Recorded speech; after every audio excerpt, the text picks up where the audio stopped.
66 kilogram ISKA Northern Ireland amateurs semi-final about to get underway. Gerard Gilmore out of Tromsø in the white bad boy shorts, taking on Gordon Armstrong in the black bad boy trunks. I'm David Leatherby, alongside me Jay Furness, Clan Wars 14. And Jay Gilmore, extensive amateur boxing background. Armstrong not afraid to throw hands either. This could be interesting, but an early submission attempt. Yeah, straight in there for the clinch, and he's looking for a guillotine right off the bat. This is not a particularly good position for Armstrong straight away. Yeah, Gilmore looked like he might have that choke momentarily. Yeah, he gave it up. He did the right thing there in opting to defend the takedown with the underhook, and now he's got a dominant position on top in that side control position. I mentioned the amateur boxing background. Let's see what his ground skills are like. There's Gerard Gilmore with top position here. One theme we've seen all night, when these guys get on top, they throw a heavy lever and they waste no time. You know, they're not sitting in guard or holding position, they're throwing bombs, and it's led to a lot of early finishes tonight, but it leads to consistently exciting fights, and that's exactly what we're getting so far. And Gilmore moves through to mount position now. This is a bad situation for Gordon Armstrong so early in this round. Gives up his back. Big left hands came in there, and now he's got the back, and he's going to be looking to finish with a choke. Excellent work here from Gerard Gilmore. Very impressive transitions on the ground, and he might have that right arm under the neck. It's hard to tell from our vantage point, but it looks very tight. This looks locked in from Gerard Gilmore. Gives it up momentarily to keep the strikes. Gilmore, very impressive grappling, excuse me, Jay, from the extensive amateur background in boxing. His grappling looks great. That looks so tight, Jay. There's the squeeze. His opponent's holding on. Wow, that looked so tight underneath the chin. Credit to Armstrong there, who gritted it out, but he's not really working many technical defenses. He's just holding on. I mean, Grit has seen him out of that. Wow. Gordon Armstrong really impressed with that. You know, if in doubt, grit your teeth and just don't tap. And I think Gilmore gave it up a little bit there. Pure heart shown by Gordon Armstrong, who now's almost ended up in top position, fighting out of Red Dragon MMA under Martin Begley. Predominantly known for his striking, but showed good instincts to survive there on the ground, Jay.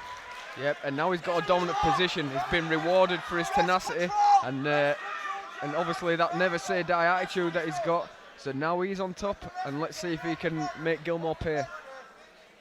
Yeah, so often we see when we get two strikers in, Jay, the action turns out to surprise us, and so it does here. Clan Wars 14. Gordon Armstrong now trying to get to work with some ground and pound. And given what we've seen, these guys came in billed as strikers, but both guys have shown effective techniques on the ground, so just showing how well-rounded they are as mixed martial arts fighters. As the clacker goes in what's been a fast and furious round.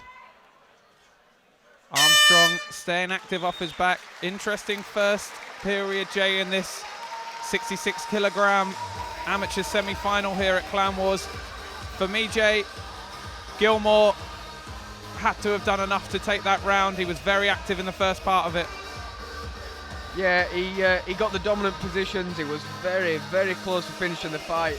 And the only thing you can really say is that, you know, Armstrong just bit down to that gum shield and just refused to tap. And he manages to steer clear of a submission loss in the first round. So all credit to him. He's obviously a very tough, resilient guy. Because Gilmore had his back for such a long period, you've got to give him that round. But Armstrong will be buoyed on by the fact that he managed to get the top position towards the end of the round and started landing a couple of good shots of his own. These 3-minute rounds are really flying, Dave, because these guys are intense and non-stop. Yeah, the action has been absolutely fantastic here at the sold-out Ramada Plaza. Every fight, Jay, has been fast and furious as this second round gets underway. And as I say that, punches thrown by Gordon Armstrong to start the round. And Gilmore opts for that trip takedown. Armstrong's got the neck, but he's going to struggle to finish a choke from this position unless he can advance. If he can get that other knee back in, then he'll be in a much more powerful position to finish with a guillotine. But Gilmore doing the right thing by just creating some distance with that elbow in the throat. Good defence there. And now the Chumsut man looks to rain down some ground and pound here. Yeah, big punches. He's not stalling it out on top. When he gets that top position, he makes space and he lays down that lever on Armstrong's head. He's taken the mount position now, so he's advanced. This is a very tough spot for Armstrong. Bad spot again early on in the round for Gordon Armstrong. He gives up his back again. Let's see if Gerard Gilmore can secure the choke this time round. Almost a mirror image, and Gilmore attacking that neck. Really looking good with his transitions on the ground, and he's got that back effectively yet again. Looking for a short choke. These bigger gloves don't really help the cause when you're looking for chokes from this position. But you know, as amateurs, it offers a little bit of added extra protection, so it's the safety of the fighters. But Gilmore, he's got his back to us, but he's really working tirelessly for that choke. Yeah, hard to see from our vantage point how sunken the choke is. But what about Gordon Armstrong, Jay? The defense from chokes, like you say, not the most technical, but absolutely pure heart. And that's something that you can't teach. I mean, you can teach a guy technical escape, but you know, this guy, in fact both guys, that you can tell they're natural fighters, and they're never going to give up. Armstrong in particular, you know, has got this spirit that you can just tell, you know, even if he doesn't exactly know the most technical escapes, if he's not tapping, then Gilmore's thinking he's got to readjust, and he gives up on the choke, so it's definitely working for him. The problem from Gordon Armstrong's point of view is, although he's surviving these short rounds, he's losing a lot of time now. Gilmore probably taking the first period and way up on the scorecards here in the second. Oh, no doubt a dominant performance from Gilmore. He's doing all the right things, and I'm very impressed with his back control. He moves really well, and he's sticking to his opponent like glue. He's got the mount again. Heavy punches coming in. Armstrong turns over, and as well he might, Jay, because he survived so many choke attempts. He's rather going to give up his back than take ground and pound. Gilmore looking for an armbar maybe late on. Yeah, he heard that 10-second clacker and went for broke by switching off for that armbar. A good decision to do that with so little time left, especially given how well Armstrong's defending, or I mean, not particularly defending, but just not giving up to these choke attempts. Yeah, got to say, an excellent performance thus far from Gerard Gilmore. Has looked very assured in all ranges really, but in particular on the ground. The man coming out of the Chumsut gym, hugely impressive here. And I think, Jay, we're pretty certain that Gordon Armstrong's going to need a stoppage here if he's going to take away the win in this AMI semi-final at Clan Wars. Yeah, I mean, we saw how Armstrong came out in round two. He was frustrated in the first round, and he had every intention of taking Gilmore's head off in the opening seconds of round two. He got taken down and dominated from there. But I've got no doubt we're going to see him come out and do the exact same thing at the beginning of round three. He looks a little bit weary, no doubt, because he's been defending non-stop. He's been made to work hard by Gilmore. Momentary stop in the action here. Gordon Armstrong signalling that there's still a bit of water left in the corner. Referee clears it up quickly, and this third and final round is underway. Oh, and a change of tack there for the Red Dragon man. It goes in behind that right hook, dips under, and uses it to set up a takedown of his own. Yeah, it's good to see. Obviously, it's all about learning at this amateur level. It's good to see that Armstrong been the wrong end of positionally for the first two periods, and he's looked to change it up. And let's see what he can do from top position himself. Yeah, that's intelligent work. He's obviously seen the holes in his game so far in the first two rounds.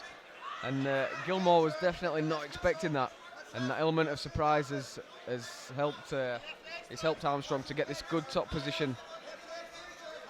Yeah, Gilmore desperately holding on to that half guard to try and stop Armstrong progressing here, and does well, does Gerard Gilmore, to secure full guard. He looks very assured on the ground, Jay, even on his back. Yeah, I'm pleasantly surprised by the ground game of both guys, who as we mentioned before, were coming into this bout as strikers, but very competent on the ground. some good work, and Gilmore especially has done a very, very good job on the floor. But now it's Armstrong who's laying on the pressure. Yeah, a sense of urgency being shown now from Gordon Armstrong.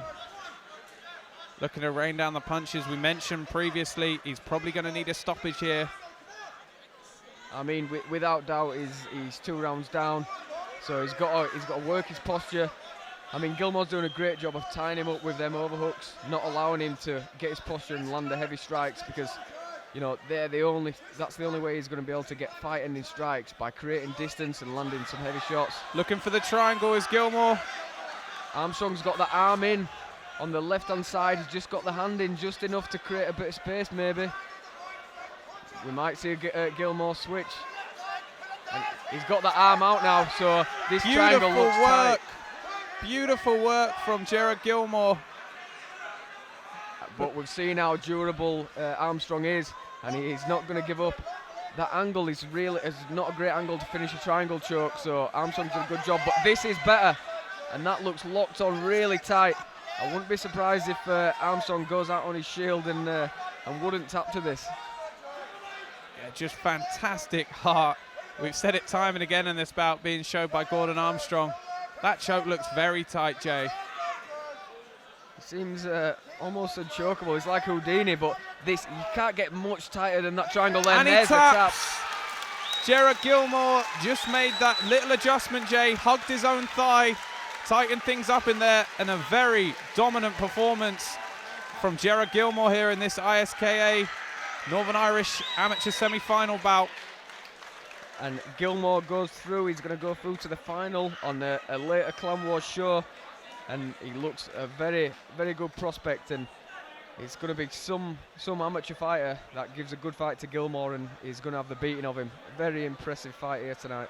Ladies and gentlemen, we have a winner after 3 rounds, 2 minutes and 40 seconds via triangle, Gerard Gilmore!